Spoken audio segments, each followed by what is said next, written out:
Hi friends, welcome to Faris Home Food. இன்னைக்கு வந்து டேஸ்டியான சுவையான பெப்பர் எறா கிரேவி எப்படி செய்யலாம் சொல்லி தர போறேன். இது வந்து சுட சுட ரைஸ்க்கு, சப்பாத்திக்கு, ரசம் சோறுக்கு எல்லாத்துக்குமே இந்த டிஷ் வந்து ரொம்ப நல்லாவே இருக்கும். இது எப்படி செய்யலாம்னு சொல்லி தரேன். வாங்க வீடியோக்குள்ள போய் பார்க்கலாம்.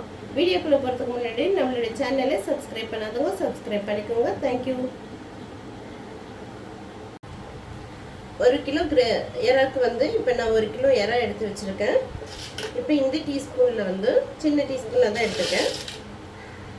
1 கிலோன்றதுனால 1 டீஸ்பூனுக்கு மிளகு போட்டுக்கிறேன். நீங்கள் 1/2 கிலோ வந்தால் 1/2 டீஸ்பூன் மிளகு போட்டுக்கோங்க. 1 டீஸ்பூன் மிளகு, 1 டீஸ்பூன் ஜீரகம், 1 டீஸ்பூன் சோம்பு. ரொம்ப சின்ன சைஸ் டீஸ்பூன் தான் எடுத்திருக்கேன். 2 பட்டை, ஒரு 2 கிராம்பு,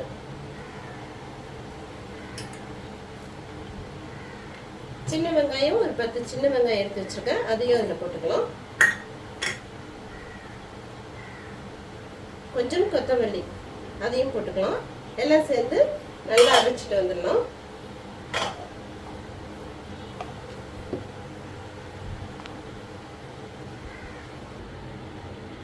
பாருங்க, அரைச்சிட்டு வந்தாச்சு. மிளகு, சீரகம், சோம்பு எல்லாம். இப்போ ஒரு பேன் வச்சுக்கலாம். ஆயில் போட்டுக்கோங்க. ஆயில் சூடாகட்டும். கொஞ்சம் ஒரு 1/4 டீஸ்பூன் சோம்பு போட்டுக்கலாம். சோம்பு பொரியட்டும்.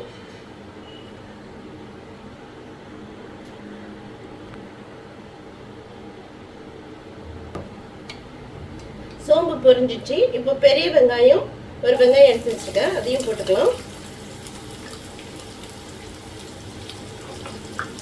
உங்களுக்கு கொஞ்சம் கிரேவி வேணும் அப்படின்னா நீங்கள் இன்னும் ஒரு வெங்காயம் கூட போட்டுக்கலாம்.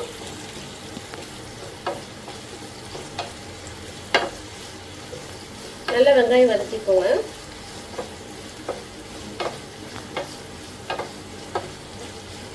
நான் எங்கெல்லாம் காரம் போடுறேனோ அங்கே வந்து உங்களுக்கு ஏற்ற மாதிரி நீங்கள் போட்டுக்கோங்க. இன்றைக்கி நான் 1 கிலோ எறாக்கு 1 டீஸ்பூன் ஃபுல்லாக மிளகு போட்டிருக்கேன். உங்களுக்கு கம்மியாக வேணுன்னா கொஞ்சம் கம்மி பண்ணிக்கலாம். நீங்கள் 1/2 கிலோன்னா 1/2 டீஸ்பூன் போட்டுக்கோங்க. நான் 1 கிலோன்றதுனால இன்றைக்கி மிளகு ஜீரகம்லாம் எல்லாம் ஒரு டீஸ்பூன் போட்டிருக்கேன்.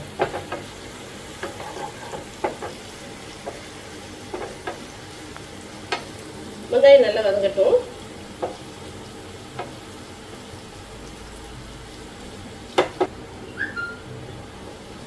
பாருங்க, வெங்காயம் இந்த அளவுக்கு கொஞ்சம் வதங்கினா போதும். 1 டீஸ்பூன் இஞ்சி பூண்டு பேஸ்ட் போட்டுக்கலாம். உங்ககிட்ட அரைச்ச இஞ்சி பூண்டு பேஸ்ட் இல்லைன்னா நீங்க மிளகு சீரகம் அரைக்கும் போதே இந்த இஞ்சி பூண்டு போட்டு அரைச்சிக்கலாம் அதோட சேர்த்து.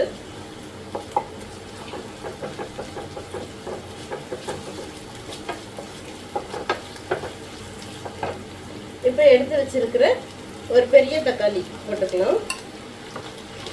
சின்ன தக்காளி இருந்தால் 2 போட்டுக்கோங்க. நான் இன்னைக்கு பெரிய தக்காளி போட்டிருக்கேன். நல்லா தக்காளி சாஃப்டா வதங்குற வரைக்கும் நல்லா வதக்கிக்கோங்க.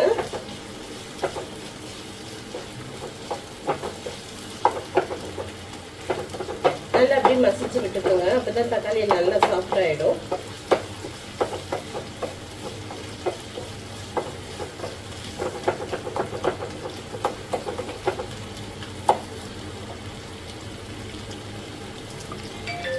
இப்போ நம்ம அரைச்சி வச்சிருக்கிற மிளகு, சீரகம், சோம்பு, சின்ன வெங்காயம், கொத்தமல்லி போட்டுக்கலாம்.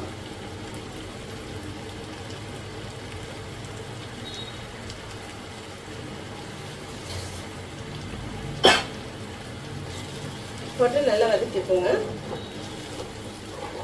அந்த மசாலா வாசனை போகிற வரைக்கும் நல்லா வதக்கிக்கோங்க.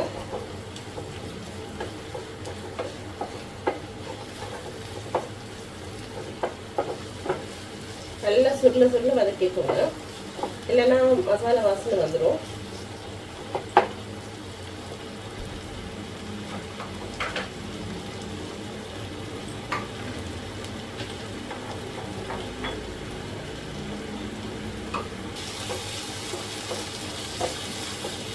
பாருங்க நல்ல வாசனையா இருக்கு வதக்கும் போதே.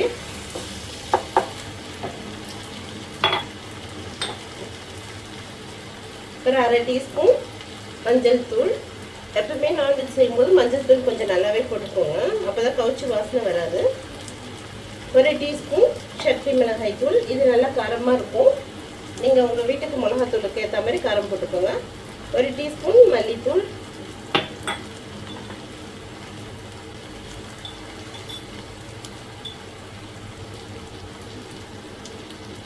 ஒரு டீஸ்பூன் காஷ்மீரி மிளகாய் தூள். இது வந்து வெறும் கலருக்கு தான், இது காரத்துக்கு இல்லை. இது இருந்ததுன்னா போட்டுக்கோங்க, இல்லைன்னா வேண்டாம்.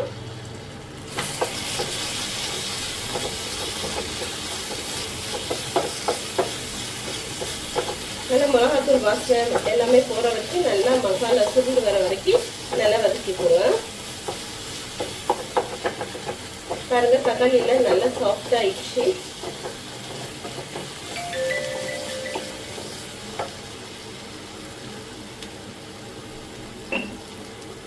தேவையான அளவுக்கு உப்பு போட்டுக்கோங்க.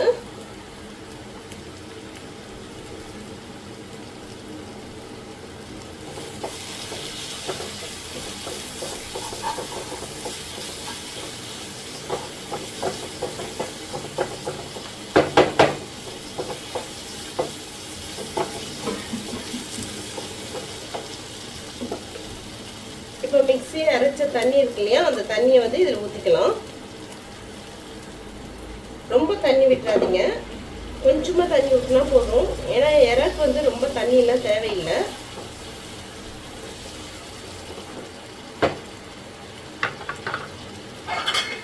ஒரு 2-3 மினிட்ஸ் அப்படியே மூடி போட்டு வச்சிடலாம். ஒரு 2-3 மினிட்ஸ் ஆயிடுச்சுங்க. பாருங்க, நல்ல மசாலா வாசனை நல்லா வருது, கொதிச்சிட்டு இருக்கு.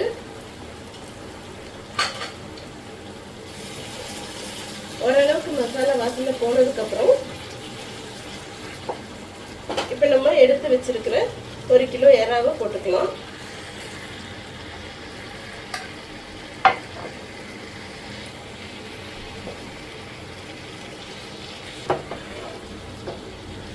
அவ்வளோதாங்க. இப்போ 1 கிலோ இறாவை எடுத்து வச்சுக்கோ, அதை போட்டாச்சு.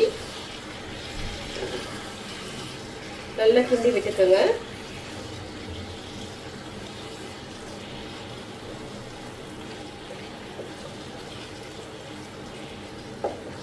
எல்லா சைடும் இறால மசாலா போய் ஒட்டுற அளவுக்கு ஃபுல்லாக நல்லா கிண்டி விட்டுக்கோங்க. ரொம்ப தண்ணி விட்டுறாதீங்க, அப்புறம் இறா வந்து ரொம்ப வெந்ததுன்னா ரப்பர் மாதிரி ஆகிடும். இப்படி பண்ணிங்கன்னா க்ரீமியாகவும் சாஃப்டாகவும் இருக்கும். உங்களுக்கு காரம் கம்மியாக வேணும், வீட்டில் பெரியவங்க இருக்காங்க, அப்படி வயசானவங்க இருக்காங்கன்னா நீங்கள் காரம் கொஞ்சம் கம்மியாகவே போட்டுக்கோங்க. மிளகாத்தூளில் ஒரு 1/2 டீஸ்பூன் போட்டுக்கோங்க. நான் 1 டீஸ்பூன் போட்டிருக்கேன்.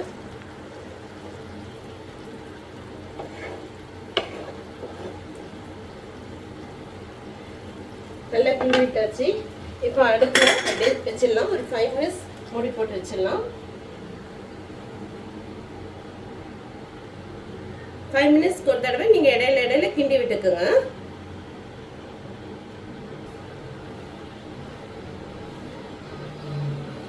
டென் மினிட்ஸ் ஆயிடுச்சுங்க. இப்போ பாருங்க, இறா நல்லா வெந்துடுச்சு, ட்ரையாகவும் ஆயிடுச்சு.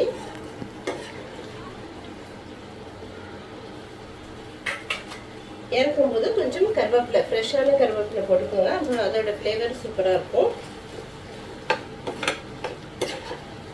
இது வந்து சுட சுட சாதத்துக்கு, ரசம் சோறுக்கு, சப்பாத்திக்கு எல்லாத்துக்குமே இது ரொம்ப நல்லாவே இருக்கும். இதேமாரி நீங்களும் ட்ரை பண்ணி பாருங்கள், சூப்பராக இருக்கும். காரம் மட்டும் உங்களுக்கு தேவையான அளவுக்கு போட்டுக்கோங்க.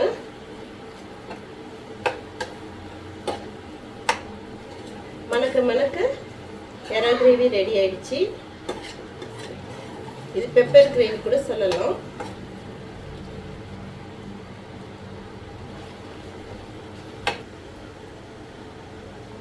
சூப்பராக இறா ரெடி ஆயிடுச்சு. இதை ஒரு பாத்திரத்துக்கு மாற்றிடலாம். இதே மாதிரி நீங்களும் சமைச்சு பாருங்கள், ரொம்ப நல்லா டேஸ்ட்டாக இருக்கும். இன்னும் சுட சுட ரைஸ் போட்டு சாப்பிட்டீங்கன்னா வேறு எதுவுமே குழம்பே தேவையில்லை, சூப்பராக இருக்கும். நல்ல வாசனையாக கமகமன்னு இருக்குங்க. இதே மாதிரி நீங்கள் சமைச்சு பாருங்கள். இந்த வீடியோ பிடிச்சிருந்ததுன்னா லைக் பண்ணுங்கள், ஷேர் பண்ணுங்கள், சப்ஸ்கிரைப் பண்ணுங்கள். தேங்க்யூ ஃபார் வாட்சிங். பாய்.